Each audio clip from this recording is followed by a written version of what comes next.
Já está gravando? Depois edita, né? Beleza. Boa tarde, pessoal. Boa tarde, boa noite, bom dia para quem está assistindo, né? Estamos aqui no nosso podcast da Rede de Gestores de RH e do Observatório de RH, que é um patrocínio da Dental Plus, plano odontológico, um grande parceiro nosso. Um grande abraço aí para o Ali, um grande abraço para a Natália. E hoje nós estamos aqui com o João Rocha, da Strong Contabilidade, para a gente começar a falar sobre um tema muito importante aí no ano de 2026, que é a reforma tributária. Nos nossos grupos de WhatsApp tem se pedido muito para se falar sobre a reforma, por isso que a gente vai começar o ano falando sobre a reforma tributária, que certamente vai acarretar um pouco no nosso setor de RH.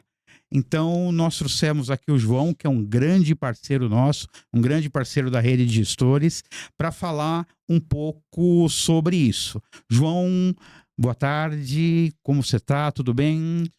Tudo Feliz bem, Marcelo. 2026, né? O nosso primeiro programa do ano. Feliz 2026. Boa tarde, Marcelo. Boa tarde a todos que estão nos acompanhando. E é um imenso prazer estar aqui com você, participando, falando sobre contabilidade, que é o que eu gosto mais, o que eu gosto de fazer. Legal. João, então já sem mais delongas, né? Porque o nosso público quer perguntas e respostas, né? O nosso programa, ele não é um programa ao vivo, ele é um programa gravado.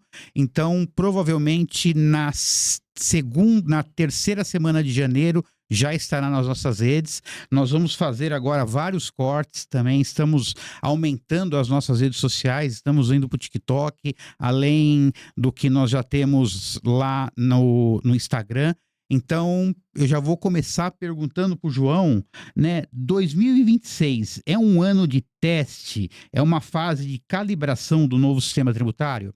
Sim, com certeza. Essa reforma tributária, ela vem para trazer esta mudança, né, essa simplificação nos tributos, e ela tem um tempo para acontecer, que vai de 2026 até 2033, quando começa de fato a reforma já finalizada. Então, 2026 ela vem com alterações nas notas fiscais, inclusão do IBS e o CBS, então é um ano de calibração, um ano de ajuste, um ano de preparação.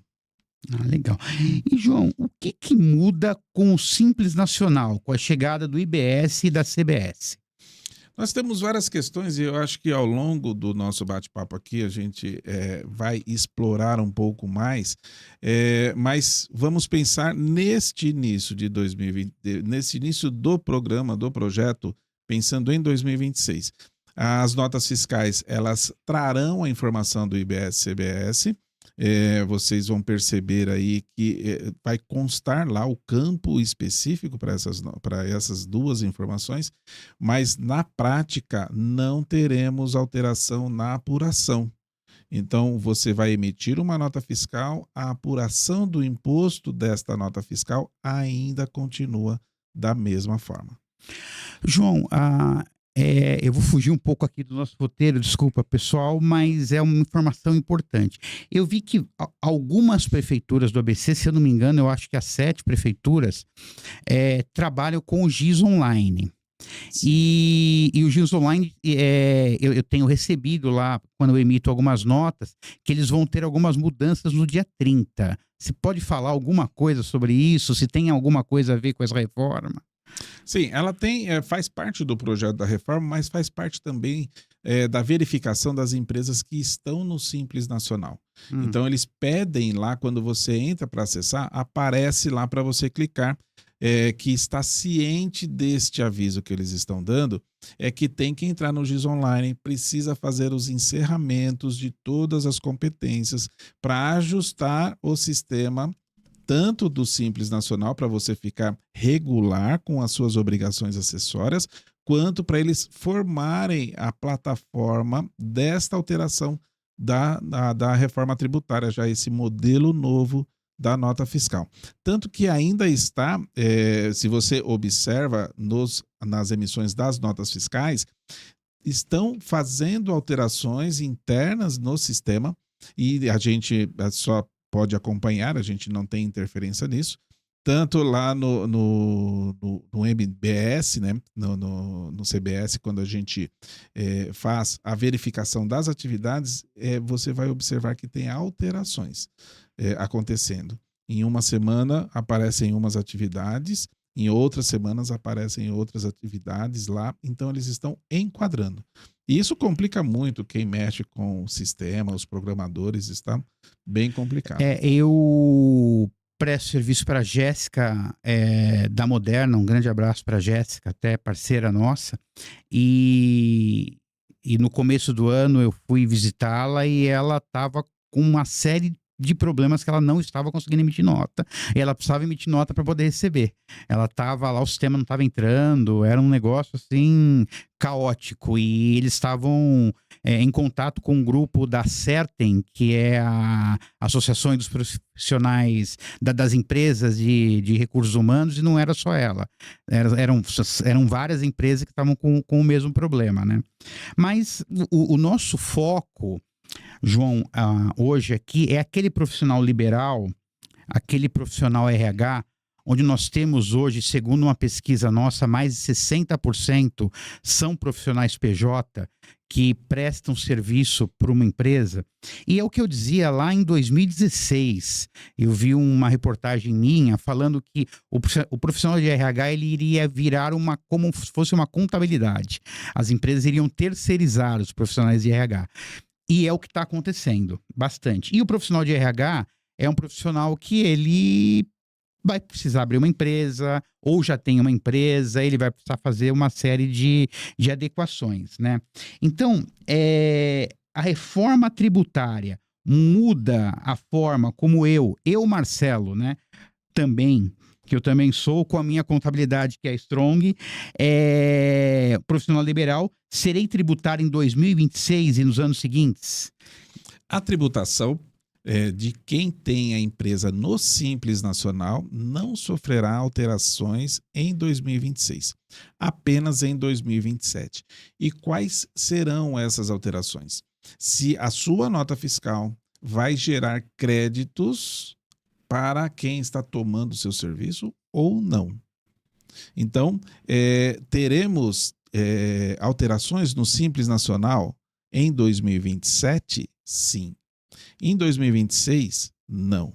Então, o projeto o que vai acontecer em 2026? Vou abrir uma empresa agora, que formato que eu abro? Abre uma ME no Simples Nacional em 2026 e vai trabalhar como Simples Nacional em 2026. O que vai acontecer em 2027, quando chegar em novembro, dezembro, faz a alteração e adequação. Mas o modelo hoje ideal é uma ME no Simples Nacional para os prestadores PJ que estão saindo da CLT, né, saindo daquela classificação CLT e iniciando uma jornada como uma pessoa jurídica. Ótimo. Eu aqui fazendo um pequeno jabá, né? Eu indico o João, que eu tenho a minha contabilidade fica com ele, a gente é super bem tratado e super bem orientado nesse processo. Então você profissional CLT que está virando profissional liberal, que está virando PJ, isso está acontecendo bastante. Nós temos lá nas nossas redes o telefone do João, já tem indicado algumas pessoas que o João vai te dar toda a sua assessoria lá com a sua equipe, né? Sim. João, como que a reforma afeta a escolha entre o Simples Nacional, o lucro presumido e o lucro real para nossa atividade, que é a atividade de prestação de serviços?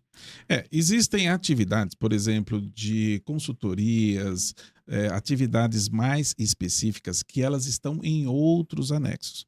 Por exemplo, anexo 5. A tributação começa com 15,5%. E dependendo do seu faturamento, ela pode chegar até 23%. Quando eu trago isto, ela pode ir para o anexo 3? Pode. Tem um vínculo com o seu Prolabore. Quanto você vai retirar de Prolabore, você consegue ir para o anexo 3, iniciar com 6%, podendo chegar até 21%, depende do seu faturamento. E existe a tributação no lucro presumido, onde você terá uma tributação hoje, em 2026, de 16,33%. Então, depende da sua expectativa do valor da nota emitida. Eu vou te recomendar ser do Simples Nacional, fazer uma retirada de Prolabore e ficar no anexo 3. Dependendo da sua retirada, do valor da nota que você vai ter que emitir, eu vou recomendar você fazer no lucro presumido e congelar em 16,33% essa tributação. Então, tudo vai depender do valor da nota que você vai ter que emitir para a pessoa que está te contratando. Legal. João, a formação de preços e crédito tributária passa a ter ligação direta? Totalmente. Totalmente. Porque o custo deste imposto, esta operação, ela terá que ser analisada. Então, pensando em 26, está bem claro, a gente ou faz no simples ou faz no presumido. Pensando em 27, você vai ter que gerar crédito para a pessoa que está tomando o seu serviço, porque ele vai usar este crédito na diminuição do imposto que ele tem que pagar lá na frente. Então, os impostos a partir de 27 serão não cumulativos. E aí o valor do imposto que você vai gerar na sua nota vai ter impacto lá na frente em quem está te contratando. E quem está te contratando, ele pode pedir esse crédito na sua totalidade. E se você fica no Simples Nacional sem gerar crédito, talvez você não seja interessante, a sua nota não será interessante para o tomador. E aí vai gerar. Então, eu não quero correr este risco de não ser interessante.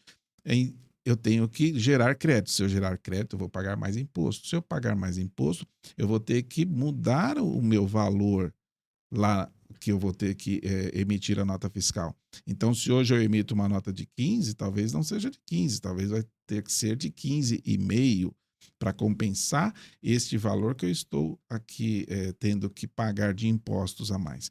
Mas este é um assunto que eu não trataria agora.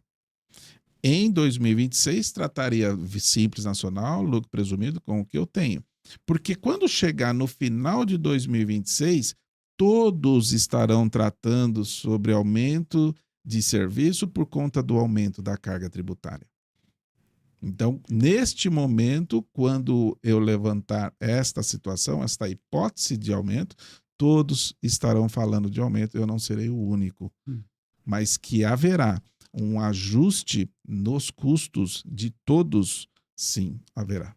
Por causa do imposto, né? E, João, e como o novo sistema pode aproveitar os créditos de IBS e CBS sobre as despesas? E quais despesas? Tudo será com emissão de notas fiscais. Então, se hoje você contrata algum trabalho, algum fornecedor, e você não tem essa nota fiscal, você vai precisar pedir a nota fiscal. Porque essa nota, ela trará créditos. Esse valor que você está pagando no serviço que você está contratando, ele vai gerar crédito para você. E isso vai fazer com que diminua o imposto que você vai ter que pagar. Então, quando vem a reforma, ela vem com o intuito de não aumentar a carga tributária. Ela simplifica os tributos, não aumenta a carga tributária, esse é o objetivo. Só que na prática, a nossa carga de PIS e COFINS, que são o ISS e o ICMS, que são impostos sobre a venda, elas terão um aumento de carga porque elas vão para o não cumulativo. E para que eu não tenha aumento de carga efetiva, eu tenho que pegar créditos dos meus fornecedores, todo o material que eu preciso para prestar esse serviço, para que eu não tenha esse aumento de carga. Porque se eu não pegar essas notas de entradas e apenas emitir as minhas notas de saídas e ficar com a carga toda para mim, a minha carga vai aumentar muito. Então, as despesas, elas terão influência direta na minha carga efetiva de tributos. Legal. E, João, a reforma muda algo na forma de como devo contratar equipe ou terceirizar serviços? Eu conversando com algumas empresas de mão de obra temporária, Moderna mesmo, a Life, eles têm me dito que será mais interessante você contratar o trabalho temporário. Isso procede, essa informação, ou não? Procede. E onde vai ter este impacto e esta definição de quem contratar? Imagine, se você tem uma nota fiscal que gera crédito e tem um outro prestador também que faz o mesmo trabalho, só que ele tem um MEI e o MEI não gera crédito. Então, quem que eu vou contratar? Eu vou contratar aquele que me dá um documento fiscal que gera crédito. E nem sou eu que vou definir isso. É o meu financeiro, o meu fiscal que vai definir. Por que que você está contratando pessoas que eu não estou conseguindo gerar crédito? No final, você vai ter um imposto a pagar hipotético de 10 mil. Mas se esses serviços que eu contratei tivesse notas fiscais com crédito, eu pagaria 8 mil. Isso vai impactar na gestão financeira da empresa. Então, a análise do que eu tenho que pagar vai depender exatamente do que eu estou contratando. Então, vai ter impacto, sim, na forma de contratação, quem eu vou contratar, terão alguns modelos, talvez nem tenha espaço para alguns outros modelos. Então, isso, sim, vai mudar. Ah, legal. João, o que eu devo fazer agora para preparar a minha atividade para quando a cobrança real começar em 2027 e 2028?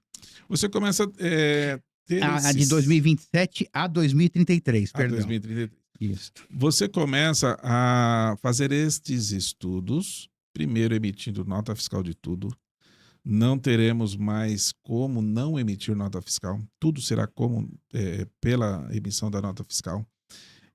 O quanto vai te custar esta nota fiscal? Então é interessante você já entrar em contato com o seu contador, fazer estes simulados.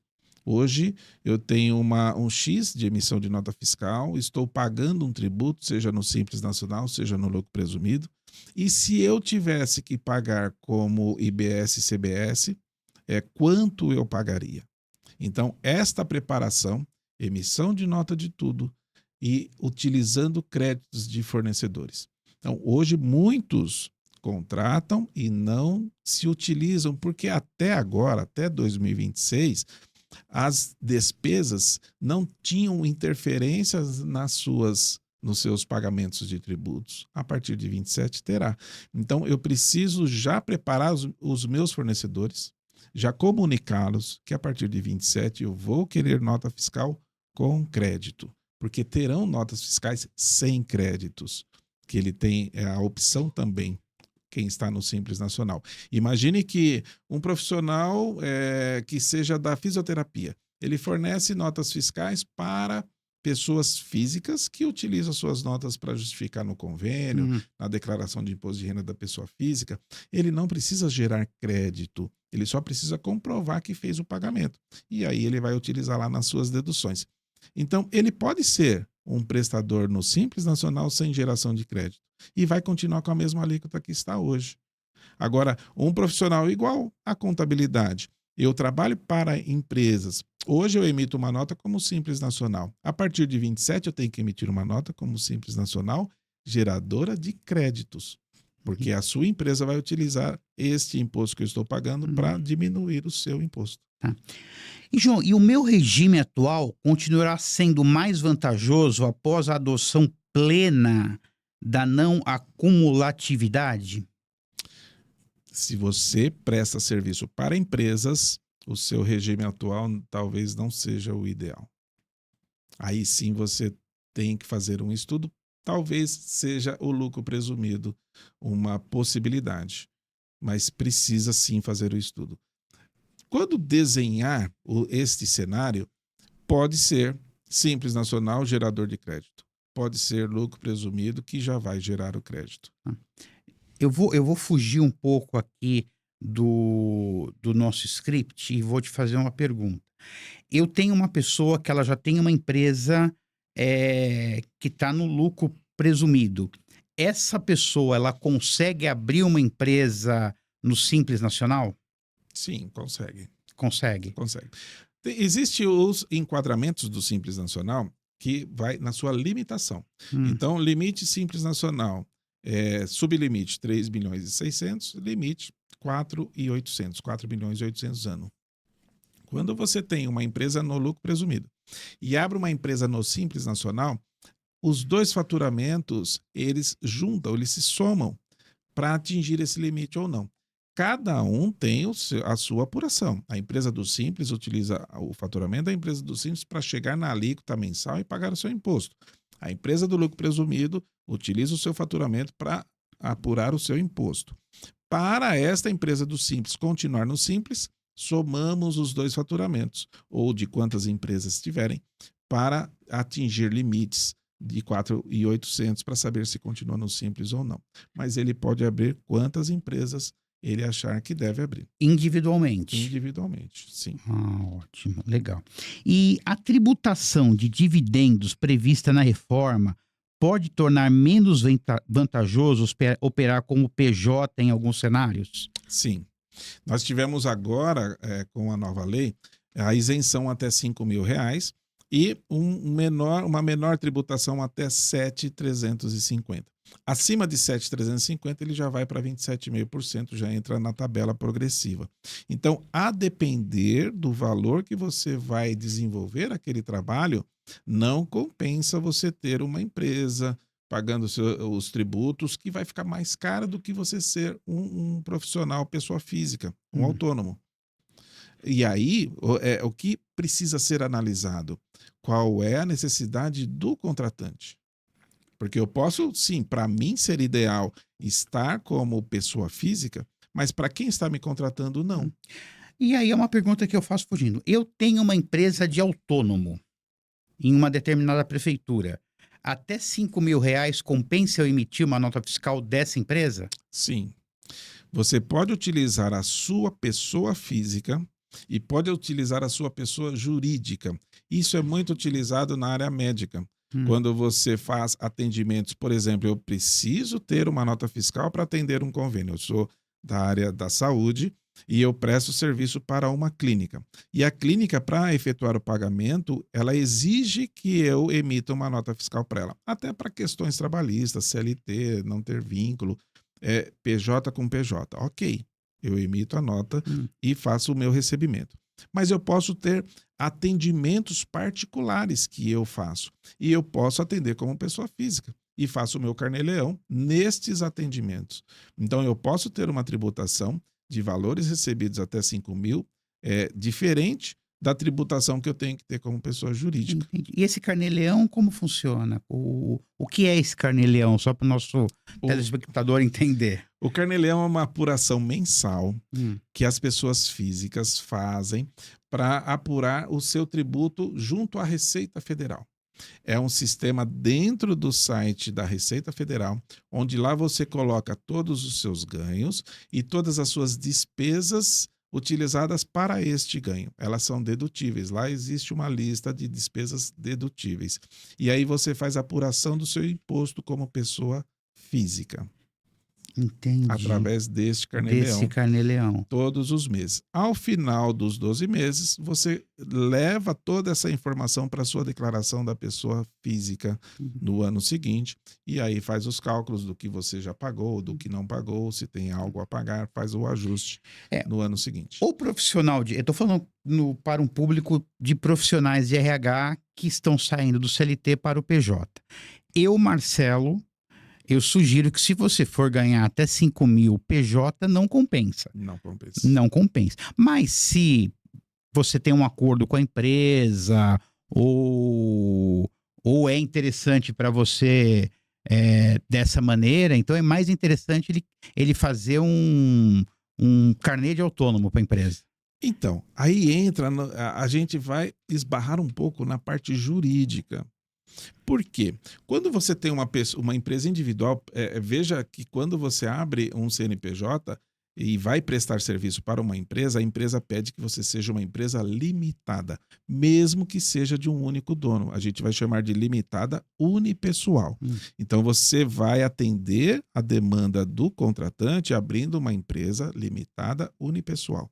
O que causa isso para o jurídico da empresa? Segurança jurídica, que é uma relação de pessoa jurídica. Agora, se eu abro uma empresa individual, uma empresa no meu nome, de forma individual, que a gente chama de EI, empresa individual, ela pode ser confundida com um prestador CLT. Então, para que você tenha uma relação comercial jurídica, o contratante vai pedir que você emita uma nota de uma empresa limitada unipessoal.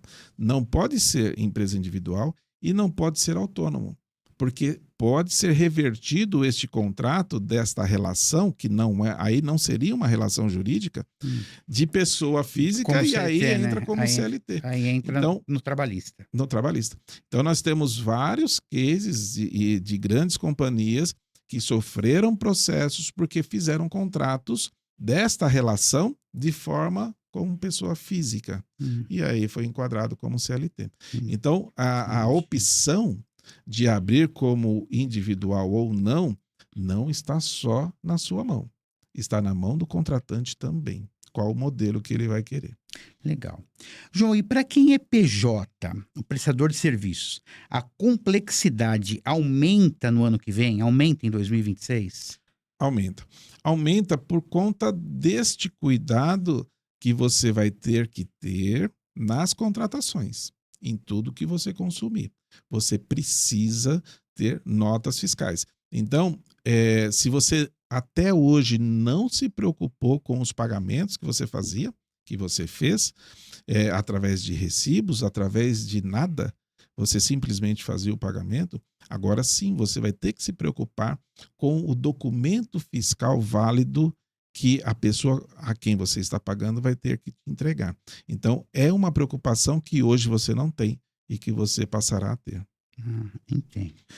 João, para quem está no Simples, qual modelo tende a ser mais vantajoso em 2027? CBS, IBS dentro do DAS ou por fora com direito a créditos? Assim, ruim o que eu vou dizer, mas a decisão não está com a empresa. A decisão está com o tomador do serviço. Se eu peço, eu vou tomar um serviço seu e eu peço crédito, o IBS CBS por fora. Você vai ter que fazer, você não terá opção. Imagine ao inverso, né? Você vai pagar a contabilidade.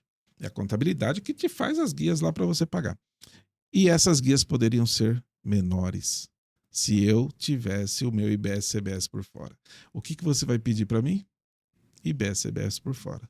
Então, eu não terei escolha. Eu não terei escolha de falar, não, mas o meu CBS é por dentro. Você vai virar para mim e falar, então eu vou procurar uma contabilidade que tenha IBS CBS por fora. Então, essa reforma, ela traz também uma particularidade que é o tomador e o prestador se cobrando, se fiscalizando, sem ter muito a ordem. Claro, as fiscalizações continuarão, e ficará muito mais simples, né? Quando a gente chegar lá no final de 33, aquele fluxo de caixa que a gente tem do imposto que vai pagar só no mês seguinte, não teremos. Então, além de o valor chegar para você apenas o líquido, eu vou te fiscalizar. Você é o meu fornecedor, eu vou, até chegar lá, eu vou fiscalizar você, porque para eu usar o crédito, você tem que ter pago o imposto. Se você não pagar o imposto, eu não consigo usar o crédito aqui. Então, eu vou entrar no meu sistema para fazer a apuração e vou pegar os meus créditos das notas que eu emiti. E lá eu vou enxergar quem pagou e quem não pagou. Marcelo, o seu imposto não está pago, eu não consigo usar o crédito aqui. Ah, João, poxa, foi difícil, esse mês não deu, o mês que vem eu vou acertar. Chega no mês que vem, Marcelo, de novo, aí eu mesmo vou fazer a fiscalização no imposto que você está pagando. Entendi. É por isso, pessoal, a extrema importância de você não ter só um contador, de você ter um contador que seja um consultor para você. Isso é importante. Você não sai por aí, vou pegar uma contabilidade, que é a contabilidade mais barata, que é a contabilidade do meu tio, que não sei quem indicou, que já... é alguém... e isso eu falo com propriedade da Strong, do João, alguém que possa te dar uma consultoria também. Por quê? Porque a conta vem depois. Eu Marcelo, Eu tenho algumas contas, porque eu deixei a minha empresa parada por um tempo. Quando eu fui trabalhar em prefeitura, tal, eu digo que é uma responsabilidade minha, mas eu estou pagando a conta hoje. A conta veio. Ela Então, vem. querendo ou não, a conta, uma hora ela vem. Então, é bom você ter alguém que te dê uma consultoria. Sente com o seu contador, veja qual que é a melhor forma de você fazer a sua empresa, os quinais que você tem, como você deve fazer esse seu procedimento para o ano que vem, porque meu ano que vem já está aí. Ele já Querendo tá ou muito não, rápido. né, as coisas passam rápida, né? E, João, quais os critérios que nós devemos usar para escolher esses dois modelos? Realmente, qual vai ser a sua necessidade? Então, eu quero fazer IBS-CBS por dentro, esse é o modelo que eu quero trabalhar, e eu terei um público específico. Eu quero fazer IBS-CBS por fora, eu terei outro público específico. Então, também este planejamento é o que você vai ter que decidir. E aí, voltando um pouco na pergunta que você fez, se atinge nos custos, né, na preparação ali, na sua planilha de custos, quanto você vai conseguir vender essa prestação de serviço que você está fazendo. Tudo vai depender. Mas a gente não pode ficar limitado a impostos. Então, o meu trabalho, a minha especialidade, o que eu sei fazer e o que eu gosto de fazer, não pode estar prejudicado por conta dos impostos. Eu tenho que chegar num número e dizer assim, por exemplo, né? Eu tenho 10% de impostos. Ponto. Eu tenho 10% de impostos. E aí, quanto que eu vou vender o meu serviço? É quanto eu quero pelo meu trabalho, mais 10%. Esse é o meu valor da venda. E aí você entra numa negociação comercial. Então, observe que nós temos, sim, uma complexidade na área tributária, mas isso não pode afetar o meu desempenho no meu trabalho, na minha relação comercial, no que eu estou proposto a fazer. Então, os tributos, eles precisam de cuidado, precisam de um especialista para te acompanhar, precisam de um consultor, como tudo precisa. E isso não pode atrapalhar o meu desempenho. Então, vou me preparar, vou levar isso como um cuidado que eu preciso ter, não posso deixar isso de escanteio, ele tem que estar na minha linha de frente de preocupação, mas não pode atrapalhar o meu desempenho no trabalho. Então, se eu trabalho, eu vou trabalhar para o mercado, para quem quiser contratar o meu serviço, ele custa X mais imposto. Essa é a linha de negociação que eu vou ter. Legal. João, eu vou te fazer uma pergunta que não está no escopo, mas que eu tenho ouvido bastante e ouvi bastante. Hoje nós estamos no dia 22 de janeiro. Eu vou te falar que eu ouvi isso em 3 empresas diferentes, em cidades diferentes. Compensa hoje, por todo esse problema tributário, você abrir uma empresa no Mercosul, ter uma filial no Mercosul? Eu tenho ouvido muita gente falar de abrir uma empresa no Paraguai. Isso é compensador? Você, como um consultor contábil, o que você fala sobre isso? Pegadinha do malandro, essa. Pegadinha do malandro. Eu acho muito importante e muito interessante a sua pergunta, porque no Brasil nós temos uma carga tributária até por conta da infraestrutura que temos aqui no Brasil. Claro que existem vários desvios e não vamos entrar aqui nessa questão, no mérito. A minha vontade é que essa reforma tributária ela diminuísse o tributo. Não tivesse uma questão, você vai ter que se movimentar para manter o tributo. Se movimentar muito para manter o tributo. Se você não se movimentar, o tributo vai aumentar. Então precisa ter esse cuidado, sim, essa preocupação com os tributos aqui. A ideia é que ele diminuísse. Mas, quando a gente fala no Mercosul, precisa analisar qual é a sua atividade. E para onde você vai conseguir fazer esta prestação de serviço? Você vai conseguir se localizar lá, mudar para, por exemplo, o Paraguai, prestar serviço para a pessoa aqui de forma online, e aí a infraestrutura que tem lá vai satisfazer o que você precisa entregar. Então, a depender da sua atividade, seja prestação de serviço, seja comércio, seja indústria, tem muitas indústrias também pensando nisso, a infraestrutura que tem lá, o transporte, o- todo este material que você vai ter que analisar, vai compensar? E hoje, nesse momento, é um mercado ideal. Mas esse mercado ideal, ele dura por quanto tempo? Então, algumas análises precisam ser feitas para que você tome essa decisão. Que pode sim, após essa análise, pode ser um resultado sim. Eu vou para lá, vou ficar X tempo, vou ter X de economia. Mas aí eu volto a te dizer, qual é a carga tributária aqui? Qual é a infra que você tem aqui? Quais as possibilidades de mão de obra que você tem aqui? Para que você faça toda essa mudança por uma economia de quanto? Quanto é essa economia? Porque senão a gente. Eu estava vindo para cá agora, e aí o Waze me mandou para Lions. Eu estava lá no perto do bairro Assunção, o Waze falou, vai pela Lions. Eu falei, poxa, mas eu vou dar uma volta. Aí eu falei, eu vou pela Faria Lima aqui de São Bernardo e eu vou atravessar. Aí ele deu 1 minuto a menos. Então, faça um planejamento. Coloque no papel. Faça o estudo. E veja se esta economia que você terá compensa. Compensou? Vai. Compensou? Vai. Eu falo. Empatou? Pensa. Não sei se vale a pena. Eu falo isso porque foi eu falei com 3 empresas diferentes e as 3 empresas. Não foi alguma coisa que me surgiu assim, certo? Do Pirlim Pim Pim. Foram 3 empresas diferentes, sem eu tocar no assunto, que falaram sobre essa questão, né? Isso me deu uma pulga atrás da orelha. Ele é claro que a minha empresa é uma empresa de prestação de serviços, não compensa, mas tem empresas mesmo, transformadoras Sim, sim.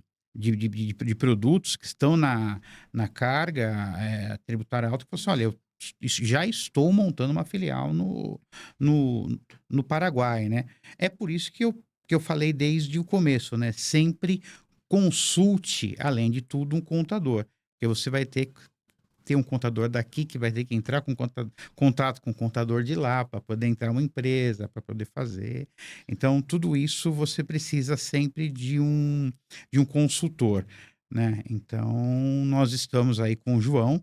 Estamos terminando o nosso bate-papo aqui. Eu gostaria de agradecer muito o João, até pessoalmente, porque ele tem feito pela minha empresa, e agradecer por ter vindo aqui e ter dado esses toques aí para gente.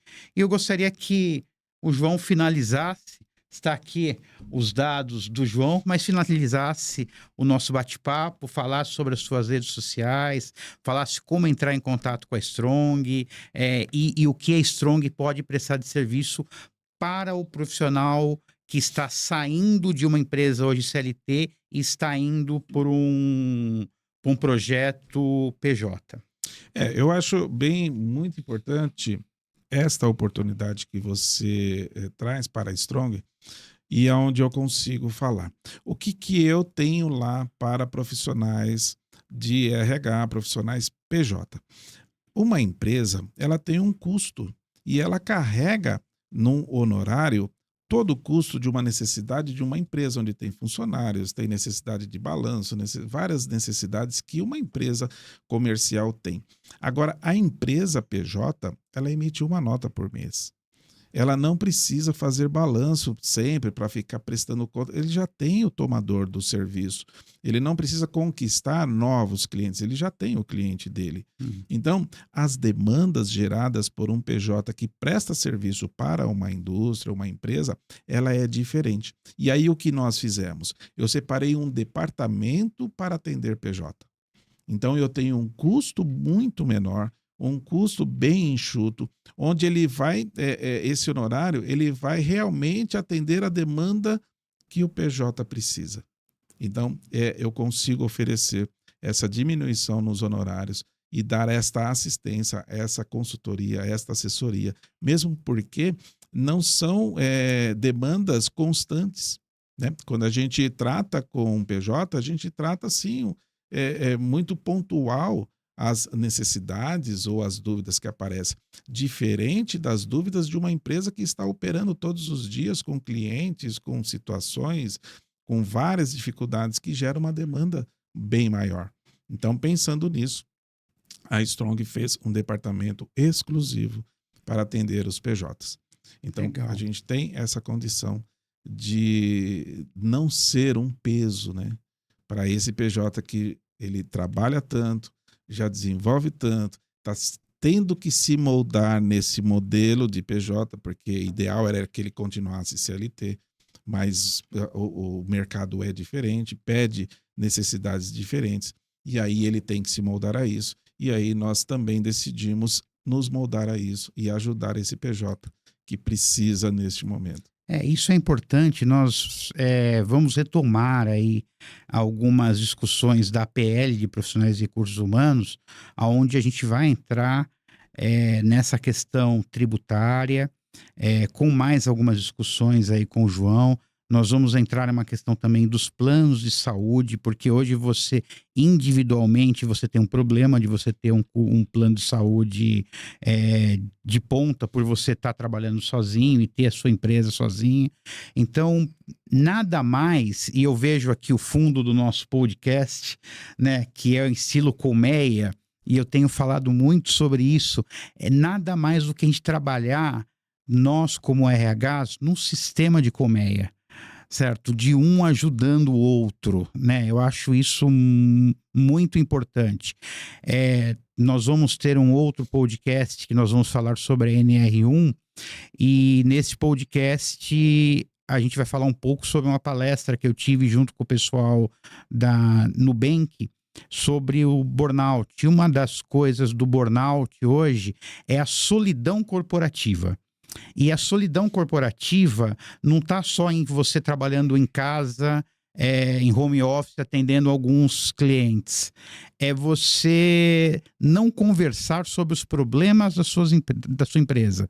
É você não dialogar sobre os problemas que você tem na sua empresa, às vezes por vergonha ou por você não poder falar com o marido sobre isso, ou o marido também não saber. É você ter um grupo de pessoas que podem um ajudar o outro. E o nosso intuito aí na rede de gestores é ajudar os nossos pares de RH.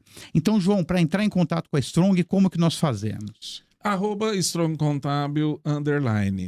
Lá você encontra todas as outras redes, tem este QR Code também que você consegue acessar as minhas redes, e eu me coloco à disposição para auxiliar todos os PJs que estão neste caminho de ter que ser um PJ. Legal. João, eu gostaria que você fizesse suas considerações finais, rápidas, sobre o que a gente falou, sobre esse nosso bate-papo.